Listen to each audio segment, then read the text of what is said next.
ஜனவரி 10 புதுக்கோட்டை கோட்டாட்சியர் அலுவலகம். கனிம வள கொள்ளை பற்றி ஆதாரத்தோடு அளித்த புகாருக்கு நடவடிக்கை எடுக்கவில்லை என சமூக ஆர்வலர் ஜபகர் அலி என்பவர் பேசிய வீடியோ இது. புதுக்கோட்டை மாவட்டம் திருமயம் தாலுகா வெங்களூரைச் சேர்ந்த ஜபகர் அலினா. திருமயம் தாலுகாவில் துளையானூர் ரெவின்யூவில் ஏராளமான இல்லீகல் குவாரி, சட்டவிரோத குவாரிகள் நடந்துக்கிட்டு இருக்குது. அதில் ஆர்ஆர் குரூப்புன்னு ஒரு மிகப்பெரிய குரூப் இருக்காங்க. அவங்க சமீபத்தில் 70,000 டாரஸ் லாரிகள் சக்கையை திருடி கொண்டே ஒரு இடத்துல பதுக்கி வச்சுருக்காங்க. கடந்த 26ஆம் தேதி தாசில்தார்கிட்ட போய் மனு கொடுத்து சொன்னேன், இந்த மாதிரி 70,000 நடை சக்கையை பதுக்கி வச்சுருக்காங்க இல்லீகலா, நீங்கள் போய் அதை பிடிங்கன்னு சொல்லி சொன்னேன். அவர் தாசில்தார் என்ன பண்ணிட்டாருன்னா, அவங்களுக்கு ரகசியமான முறையில் தகவலை கொடுத்து இப்போ 15 நாள் ஆயிடுச்சு. கிட்டத்தட்ட ஒரு 30-35 லோடை திருப்பி கொண்டு மலையடிக்குள்ளே கொண்டு கொட்டிட்டாங்க. எடுத்து வச்சுருந்ததை திருடி வச்சுருந்ததை திருப்பி கொண்டே கொட்டிட்டாங்க. அது சம்பந்தமாக நான் கலெக்டர்கிட்ட இருந்திருக்கேன், ஏடி மைன்ஸில் பேசினேன், டிஆர்ஓட்ட பேசினேன், எல்லார்ட்டையுமே பேசினேன். இந்த சம்பவம் நடந்த அடுத்த 7வது நாள் தொழுகை முடித்து வீட்டிற்கு சென்ற ஜபகர் அலி லாரி மோதி பரிதாபமாக இறந்து போயிருக்கிறார்.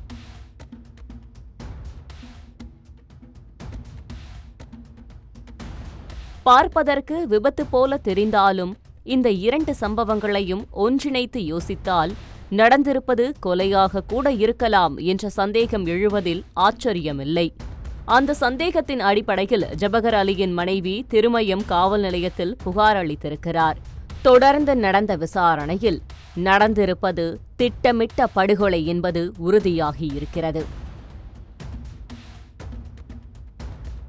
கொல்லப்பட்ட நபர் ஜபகர் அலி புதுக்கோட்டை மாவட்டம் வெங்களூர் கிராமத்தைச் சேர்ந்தவர். 58 வயதாகிறது. இவருக்கு திருமணமாகி மனைவி மற்றும் பிள்ளைகள் உள்ளனர். முன்னாள் அதிமுக ஒன்றிய கவுன்சிலராக இருந்துள்ளார். இது மட்டுமே ஜபகர் அலியின் அடையாளம் கிடையாது. கனிம வள கொள்ளைக்கு எதிராக ஜபகர் அலி தொடர்ந்து போராடி வந்திருக்கிறார். திருமயம் தாலுகாவில் கனிம வள கொள்ளை நடப்பதாக மாவட்ட நிர்வாகத்திற்கு ஆதாரங்களுடன் பலமுறை மனு கொடுத்திருக்கிறார். இதனால் அவருக்கு தொடர்ந்து அச்சுறுத்தல் இருந்து வந்திருக்கிறது. ஆனால் அதற்கெல்லாம் ஜபகர் அலி அஞ்சவில்லை.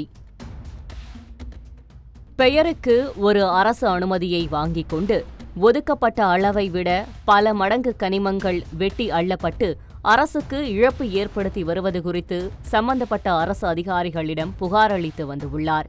ஆனால் அந்த புகார் தொடர்பாக அதிகாரிகள் உடனடி நடவடிக்கை எடுக்கவில்லை என சொல்லப்படுகிறது. இதனால் ஜபகர் அலி ஜனவரி 10ஆம் தேதி புதுக்கோட்டை கோட்டாட்சியரிடம் கனிமவள கொள்ளை தொடர்பாக மீண்டும் மனு அளித்துள்ளார். சில குவாரிகளின் பெயர்களுடன் ஆதாரங்களையும் இணைத்து பல நூறு கோடிக்கான கனிமவள கொள்ளை நடந்துள்ளதாகவும் சட்டப்படி நடவடிக்கை எடுக்க வேண்டும் என்றும் கோரிக்கை வைத்திருந்தார். நான் மீண்டும் தவறு நடக்குது, அந்த தவறை பிடிங்க, திருடப்பட்டிருக்க பொருட்களை அரசுடைமை ஆக்குங்க, திருடுதல் மீது நடவடிக்கைங்கன்னு மீண்டும் கேட்குறேன். அதிகாரிகள் என்ன சொல்கிறாங்கன்னா, இன்னும் 1 வாரம் பொறுத்துங்க, 10 நாள் பொறுத்துங்கன்னு சொல்கிறாங்க. இன்னும் 10 நாளைக்குள்ள பாக்கி இருக்க 30,000 லோடையும் கொண்டு அவங்க மலையடிக்குள்ள கொட்டிடுவாங்க. இருந்த எந்த தடையும் தெரியாமல் ஆக்கிடுவாங்க. மக்களை திரட்டி போராட்டம் நடத்தப் போவதாக அறிவித்த 7வது நாள் ஜபகர் அலி பள்ளி வாசலில் தொழுகையை முடித்துவிட்டு தனது மோட்டார் சைக்கிளில் வீட்டிற்கு சென்று கொண்டிருந்தார். அப்போது அந்த வழியாக சென்ற லாரி மோதியதில் ஜபகர் அலி சம்பவ இடத்திலேயே உயிரிழந்தார்.